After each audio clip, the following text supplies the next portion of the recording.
Well, the captain spoke both in Sylhet and here about showing fight, and I think that's the first thing that we want to show tomorrow. It's obviously going to be difficult. Bangladesh are on top in the game. There's absolutely no doubt about that. But one thing that Irish teams are renowned for is always their fight, and I think we're going to need that in abundance over the next 3 days. Do you have enough to fight tomorrow? Do we have enough what? Enough wickets to well, we push for not to follow the ball. Well, the first job is for these. The two guys that are batting at the minute are proper batsmen. Really good batters. So, we'll be backing them to. Listen, it'll be difficult. Bangladesh will undoubtedly have catchers around. They've got accurate bowlers. The pitch is starting to offer some assistance, so it'll undoubtedly be difficult. But these guys have shown a method for the last 6-7 overs there, and they did well to get through that little period.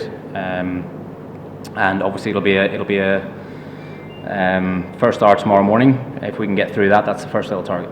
I think it is obviously difficult. As I said there, the Bangladesh spinners are accurate and very experienced, used the crease well, and dragged our batters around the crease. And 98 for 5.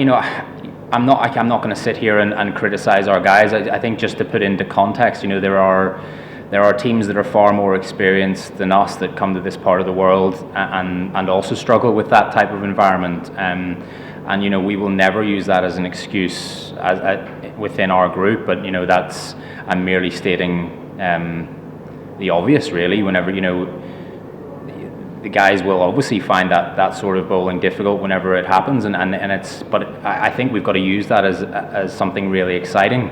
And I alluded there that our teams are always renowned for the fight and the passion that they show, and there will still be a lot of belief in the dressing room and certainly from the coaches that the guys are good players, and we're backing them to go out there tomorrow and show that.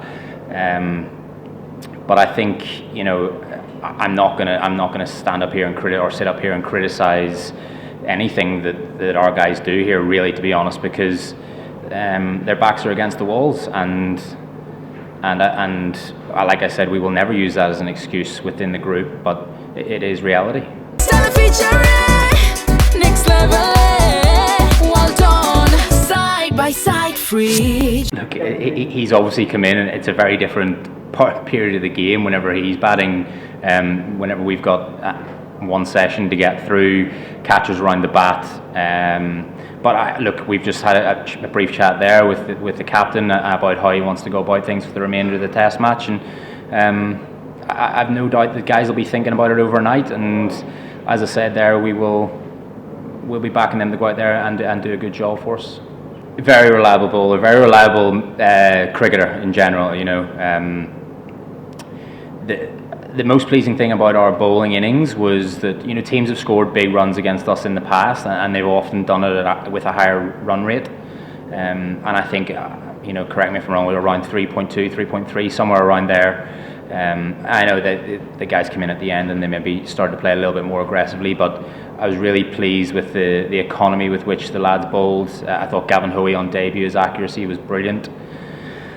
So yeah, look, Andy McBride is a phenomenal cricketer, someone that we really rely on in Test match and ODI cricket, and no doubt that will continue to be the case.